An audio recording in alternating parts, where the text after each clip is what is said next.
വിരശല്യത്തിനെ എങ്ങനെ നമുക്ക് പ്രതിരോധിക്കാം എന്ന് നോക്കാം. പ്രധാനമായിട്ട് കുട്ടികൾ രാവിലെ എണീറ്റ് കഴിഞ്ഞാൽ അവരുടെ കൈകൾ രണ്ടും സോപ്പിട്ട് വാഷ് ചെയ്ത് വൃത്തിയാക്കിയതിന് ശേഷം മാത്രം ഭക്ഷണം കൊടുക്കുക എന്നുള്ളതാണ്.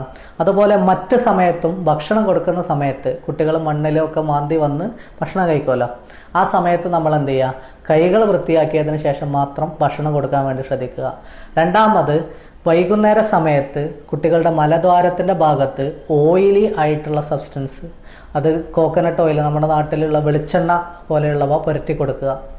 മൂന്നാമത്, മധുര പദാർത്ഥങ്ങൾ, കൂടുതൽ മിഠായികൾ കഴിക്കുന്നത് ഒഴിവാക്കുക.